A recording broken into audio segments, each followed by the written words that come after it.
আমি একটা কথা বলতে চাই যে আজকে এখানে যারা আছেন, যারা দাঁড়িয়ে আছেন, আপনাদের সকলকেই বলছি যে দাঁড়িয়ে আপনারা তামাশা দেখতে এসে গেছেন, কিন্তু যখন ওনার সঙ্গে ঘটছিল তখন কেন আপনারা সামনে আসেননি?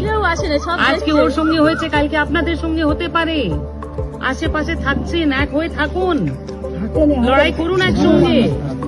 আমি বলতে চাই, দেখুন ঘটনাটা হয়েছে যে ওনার যে আছে লোকজন যারা এটা ঘটিয়েছে তারা পার্টি থেকে টাকা পেয়ে গেছে ছাদ করার জন্য। কেন কি তারা একটা অন্য দল করে, যে দল এখানে আমাকে টাকা দেবে বলে সরকারে আছে, তো সেই জন্য ওরা টাকা পেয়ে গেছে। এরা বিজেপি করে বলে ছাদ ঢালনার জন্য এরা কিন্তু টাকা পায়নি।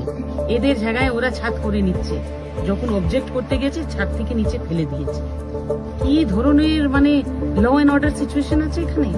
তারপরে ইনি কমপ্লেন দিয়েছেন, কমপ্লেনে যাদের নাম দিয়েছে শুধু 2 জনকে অ্যারেস্ট করেছে। কেন? আমরা তো ভিডিওতেই দেখতে পাচ্ছি যে 6 থেকে 7 জন ছিল ছাদে, তাদেরকে সকলকে অ্যারেস্ট করা হয়নি কেন? তো এত পার্টির ভয়, এত সরকারের চাপ, যে এই ধরনের ঘটনা ঘটবে মানে এটা তো জঙ্গল রাজ হয়ে দাঁড়িয়েছে।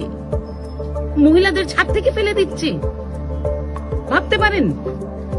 যে মার্ডার হচ্ছে চারদিকে, এই যে চুরি হচ্ছে, সব হচ্ছে, আর এখন এই ধরনের ঘটনা। কিন্তু এই রাজ্যতে কিছু হলে, রেপ হলে বলা যায় যে লাভ অ্যাফেয়ার আছে, রেপ নেই। এখন দেখবেন যে বলে দিবে যে না, ওকে তো কেউ ফেলেনি, ও তো ছাদ থেকে সুইসাইড করতে গিয়েছিল, এইসব বলে দিবে। যেখানে আমরা দেখেছি যে মুখ্যমন্ত্রী এই ধরনের কথা বলে দেয় যে না, রেপ ছিল না, লাভ অ্যাফেয়ার, সেখানে আজকে মহিলা মুখ্যমন্ত্রী হওয়ার পরে মহিলাদের সুরক্ষা দেখে নিন, যে ছাদ থেকে যে কেউ ফেলে দিচ্ছে নিচে। আর একটা কথা আমরা শুনিনি যে তৃণমূল দল থেকে একবার কেউ একটা কথা বলেছে। আরে ওদের তো এ বলা উচিত ছিল যে করেছে, যারা করিয়েছে দোষী তাদেরকে ধরো। কিন্তু যেহেতু ওরা তৃণমূল করে, কেউ তাদের নিয়ে কোনো কথা বলছে না।